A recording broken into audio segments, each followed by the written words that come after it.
Hi, Rob Valley here. So, morality, where do you start? It's such a huge subject. I could go on forever and bore the tits off of everyone, I'm sure. So, I'll just have a quick stab at it. What does it mean? What is morality?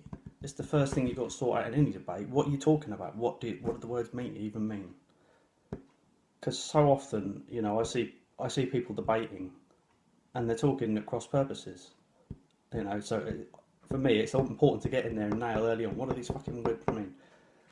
Um, so what does it mean? Morality is, there's so many ways of defining it, but the most fundamental way I can see is it's about what you should do. It's about a code of conduct. What are good things to do, what are bad things to do. It's about how you should behave. And there's so many different ways it can be applied. You can talk about how an individual views morality, what their morality is, their personal morality, or you can be talking about the morality of that person as viewed by society or other people, or you can talk about the morality of a particular society in general, or you can talk about the study of morality scientifically, as in why do humans or other animals behave in a certain way, cooperatively. Is like about the most basic word you could use there, really. So if I was going to define it, yeah, cooperatively, because behaviour is either self-serving, or it's to do with things that aren't just self-serving. It's to do with the larger picture, society or whatever, environment, anything you like. So to me, that's the most useful basic definition. Is it's being outside of yourself. That's the morality. Otherwise, it's just what I call pragmatism. It's just you just do what works for the result that you want. And fuck everyone else. If you're nice to someone because you get something out of it, that's not morality. That's just you're getting what you want in a certain way. Anyhow, so to decide what you ought to do, the way you ought to behave, you've got to decide what your goals are. It seems obvious to me. I mean, some people argue with me about this, but you've got to decide what you're trying to achieve. If you're going to set up a system, you've got to know what it is you're trying to do. Now, the most obvious thing is to talk about is well-being. This comes up a lot, in sort of secular morality.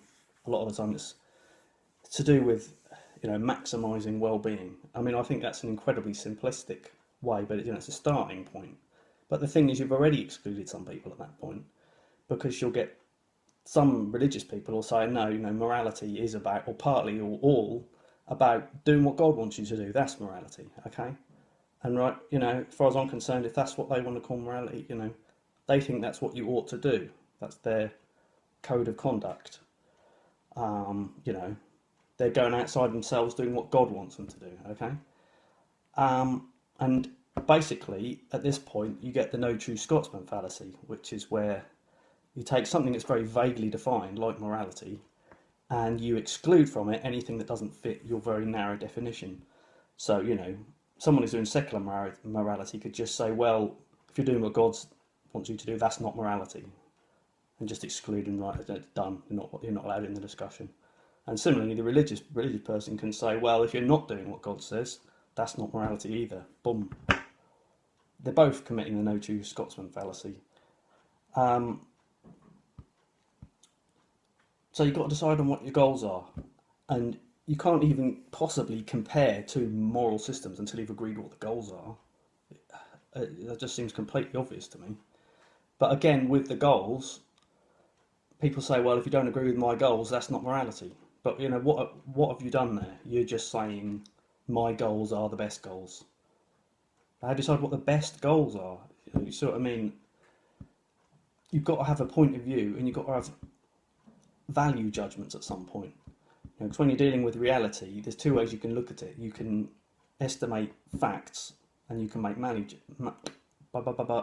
judgments. So facts would be things like length or whatever. If I say the distance between 2 points, and I'll give you a units I'm measuring it in, then that's a fact. There is a definite amount of that unit that will fit in that length. It's not a matter of opinion. There is one correct answer only.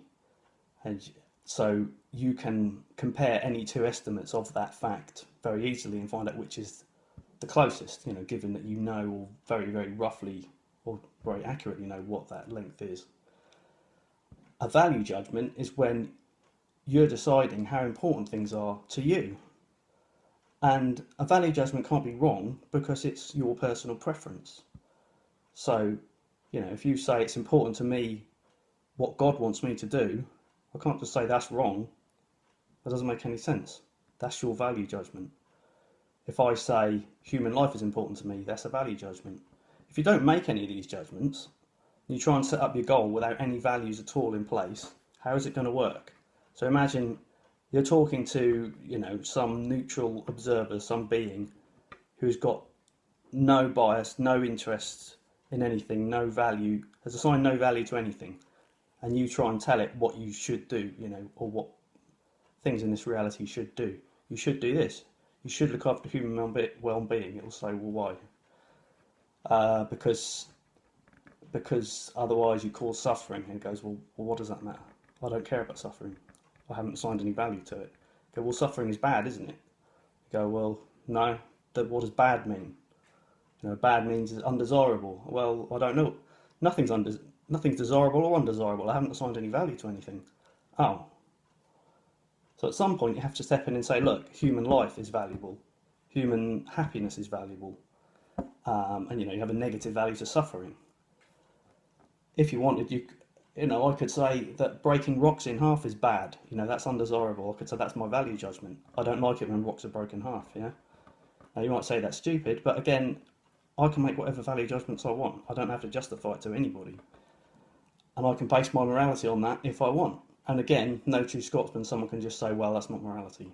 But what's the point in that? All you're doing is excluding people from the conversation. And if you want to talk about morality, the only point to ever talking about it is to try and bring someone closer to your point of view. If all you're going to do is just say, this is morality, morality is what I say it is, end of discussion, well, it's not a discussion, is it? It's not a discussion at all. It's not going to change anyone's opinion, because someone else will just say the same thing. This is what I say morality is, and if you don't agree with me, then that's not morality. What's the point of that?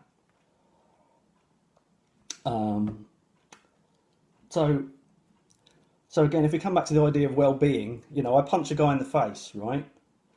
So we can say objectively, without anyone's point of view, I can say, right, that's going to do damage to his face. Let's just study what that's done. It's broken his nose or whatever. It's caused him pain. Objectively, you can say, yes, it's caused him pain. Caused him unhappiness. Yes, okay. These are all facts. But the question is, why should I care about that? Why should I care that this guy's in pain? The only reason I should care about it is if I've got value attached to that. So I've got negative value attached to his pain, so I'm trying to avoid that. So it's got to be set up in the first place. Otherwise, you can just keep asking, well, why? Why do I care? Why? And there's no answer. So morality ultimately is rooted in emotion. This is the way I look at it. Your emotions are telling you what you should do. So because people go, oh, human life, and if you don't agree with me, fuck off.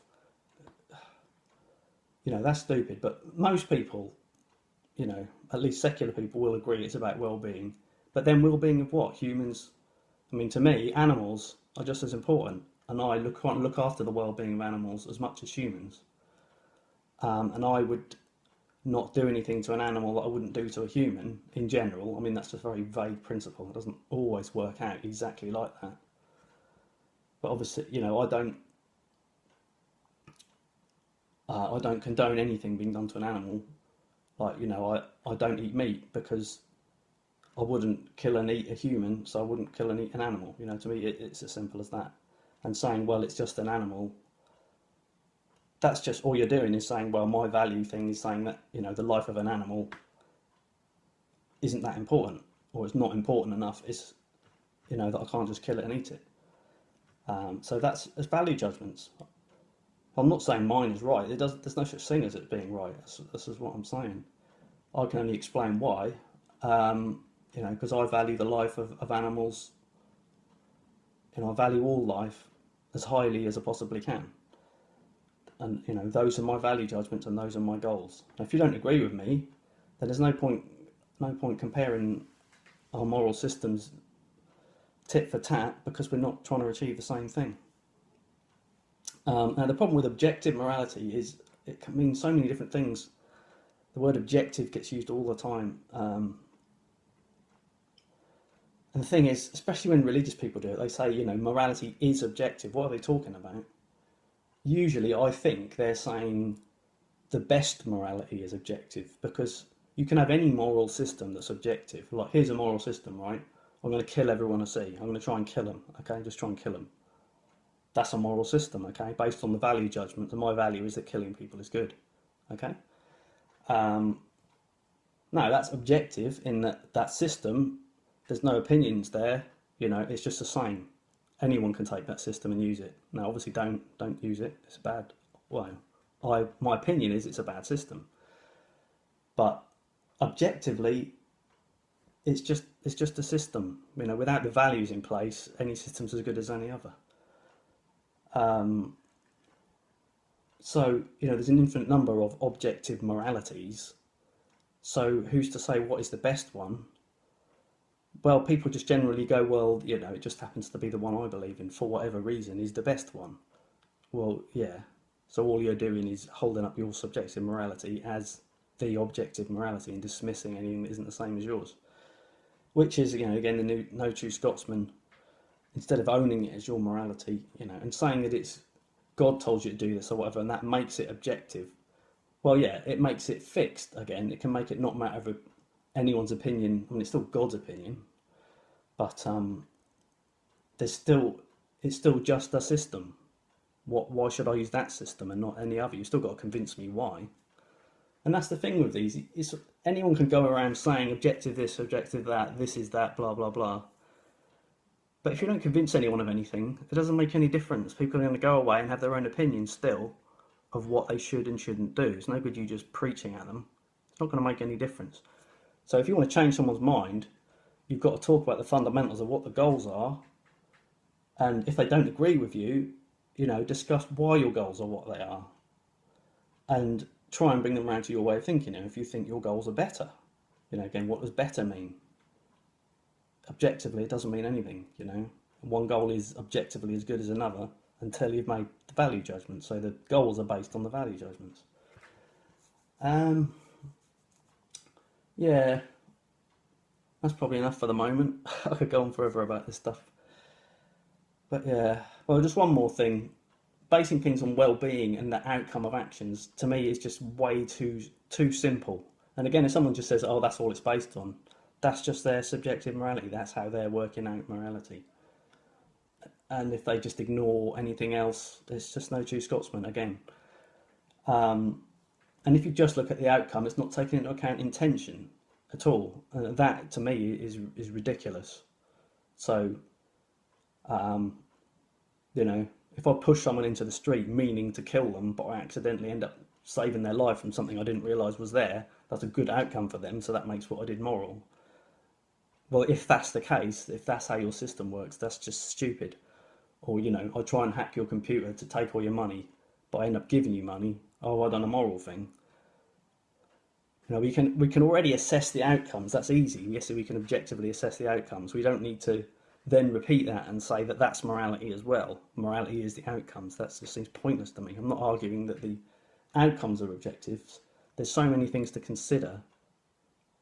You know, when I think about morality, just looking at the outcomes is such a narrow way of doing things. And, you know, you've got the problem if you plug someone into a well-being machine, you know, you just grab and stick him in and they tick all the well-being boxes. But then you're looking at the morality of how you achieve that well-being, you know, how do you achieve it? And if you're just looking at outcomes, you're not considering the method, are you? All right, well, thanks for listening. Cheers, see you next time.